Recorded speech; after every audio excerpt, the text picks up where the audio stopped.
to attack the problem but not the person. We also express this particular part called attack and confess. One of the best ways to attack something is to confess you've had the problem. Use yourself as example one. Then use some others we call third party. Let me tell you about Mary. If Mary was here, she would confess, but she isn't here, so I'll confess for her. She put it off. She had the problem. And if she was here, she might even try to persuade you with tears. Right? We call that third party. But one of the best is to use party one, called you, to attack the problems. Now, what are some of the things that need to be attacked? Let me just give you some examples. It's a pretty long list, but we'll have to just be sufficiently satisfied with a few, and you can continue these studies on your own. Procrastination. That's a good one, front and center. We've got to attack procrastination because it's so insidious. It eats up such large chunks of your life and leaves you in a small corner. Putting it off. Delaying. Letting it slide. Now, I'm one of the best to attack procrastination because I confess to being one of the all-time great procrastinators. I've done a lot of things, but I've put a lot of things off. Procrastination. I am so good, I could teach it. Procrastination. I can show you how to do it so it don't show. I mean, I'm so good. I'm so good. But I also know the pain of procrastination. I also know the regret that comes from procrastination. I can also show you pieces of my life missing, never to be repaired, because I let it slide. Now, see, if we all studied our own lives, and we're trying to help somebody with this insidious disease of procrastination and putting it off, front and center, we use ourselves as best example, because you feel the strongest about your own experiences and your own emotions. Do you think you could help somebody with procrastination? Developing this skill of going back, rehearsing your own life, and coming up with the essence of the emotion and the experience to try to illustrate to somebody how insidious it can become and how devastating it can leave your life and what'll be missing if you let it slide. That's what we call learning to attack the problem. Now, underline the word attack. It's very important to go after the insidious. The great leader of the Christians says, "The things I once hated I now love. The things I once loved I now hate." It's so important to incorporate both love and hate in the same conversation. Now, let me give you the dilemma. This stuff isn't easy. It's so easy to be careless with words and get the wrong reaction. What if you meant to say, "What's troubling you?" and instead you said, "What's wrong with you?" Can you imagine the difference? Just the mistake of one small word means all the difference in the world in the kind of reaction that you get. But here's the dilemma. To attack the problem but not the person. God's got the same dilemma. God says, "I love you, but I hate your sinful ways." Now, see, that's a challenge, to show somebody that you love them but you hate.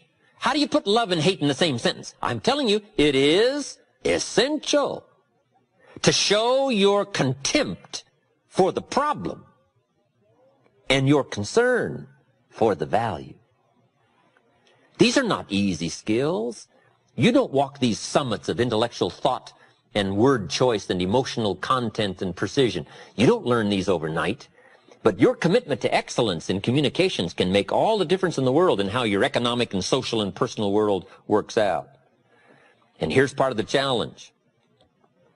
God says, "I love you, but I hate your sinful ways." Now, since me and my sinful ways are bound up so close together, I tend to take that personal. And God has to say, "No, no, no, let me make it clear one more time. I love you, but I hate your sinful ways."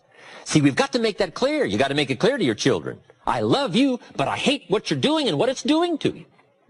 So you got to learn to put love and hate in the same sentence and to make the insidious as devastating and as ominous as it should be, and make the opportunity as bright as it can be. But we've got to learn to paint by language and by emotions how much we hate the wrong in order to develop the good. And this is some stuff you can't be mild with. See, you can't take the mild approach to the weeds in your garden.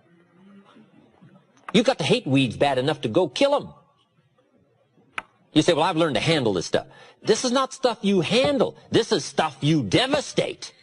This is stuff you've got to kill. If something is going after some treasure and some value, you've got to go after it with a high, hateful attempt by word, by language, by emotions, whatever is necessary to get the job done, to illustrate the evil and the possibility of good.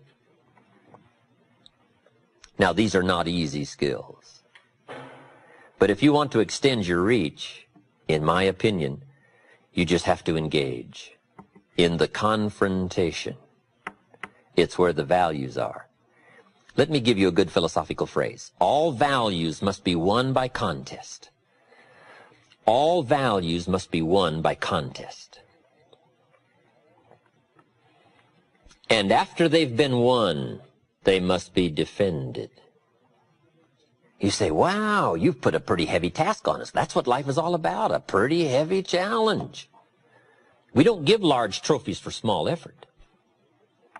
If you want to win high health, if you want to win high wealth, if you want to extend a long reach in touching people's lives, you got to engage in some of these extra powerful disciplines. And one is to secure the territory by vigor, and the other is to defend it with equal challenge. Attack. Procrastination. Here's another good one, blame. I engaged in this the big share of my life until I met Mr. Shoaff. I used to blame my negative relatives. I used to blame the government. I used to blame taxes. I used to blame prices. I said, it costs too much. Shoaff said, no, let's cover the real problem. You can't afford it. I thought, wow, I never looked at it like that before. Shoaff said, sir, you must intellectually understand, it's not it that's your problem. It's you that's your problem. It's not out there that's the problem. Out there is like it's been for 6,000 years. You can't cure that. But what you can cure is errors in judgment, errors in attitude, errors in activity, errors in misjudging results. I found that the errors were within. But see, he had to go after me on that point. Here's the next one. Excuses. Wow. We've got a million. I'm too short. I'm too tall. I'm too old. I'm too young. I don't have the money. I don't have the experience. On and on and on with the excuses. Learning to attack. Very important. Now, here's what we call tools of last resort. Here's part of the attack you can use. And if you learn these skills, no telling who you can help.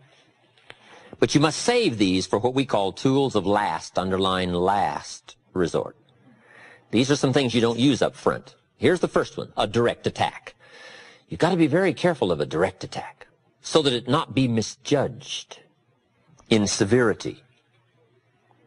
Next is scolding. Got to be very careful of scolding. You only use it as a last resort.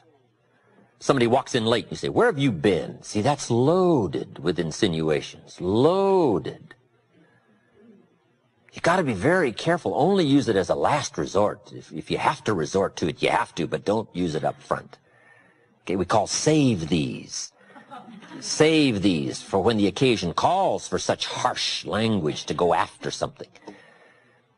And the last one is sarcasm. Sarcasm can be useful, but you got to save it. Who do you think you are? See, that's powerful language, but you got to save it for when it is meaningful to use such powerful language. Matters of the heart are delicate. Here's what we teach. Don't operate on the heart with a hatchet. When you use these tools, you got to be very careful to save the value and go after the problem. Now let me give you the real clue. The more you care, the stronger you can be. People don't mind you using strong language about insidious things. They don't mind you becoming sharp, powerful. as long as you care. And the more you care, the stronger you can be. I don't mind a minister consigning my soul to hellfire for my sinful ways. I don't mind that, as long as he does it with tears and not with joy. But wouldn't we all resist a dry-eyed sermon on hellfire? You can't preach hellfire without your heart breaking. You got to sob your way through a sermon on hellfire. Or we all would resist a dry-eyed attempt to preach on hellfire. Why? A simple, obvious lack of really caring. And there are some subjects you cannot even deal with unless your heart breaks and unless visibly it shows by the emotional content that you really care. Now you can deal harshly with some powerful, important problems. Tools of last resort. Attacking the problems, but not the person. Just by way of review, we've been covering the major parts in a presentation, whether it's to a child or a business audience or a sales situation. All of us have the opportunity to affect somebody with words. And we talked about making the presentation. It comes in 4 parts. Number 1, identification. Learning how to relate to somebody else, which is pretty easy if somebody's like you, pretty difficult if somebody's not like you. There's a difference in color, a difference in religion, a difference in age, a difference in experience, background. It gets a little more complicated, but it can be mastered. And all you have to do is refine these skills to have a longer reach, economically, socially, personally. Deal in subjects that make you real. Tell your story with authority. Next is the logic and reason part. Not too many facts. There's probably about 1,000 facts about an automobile, but you don't need them all to make a decision. About a half a dozen will do. And if you stretch it beyond the half dozen, it's pretty easy to lose your audience. So, brief on logic and reason.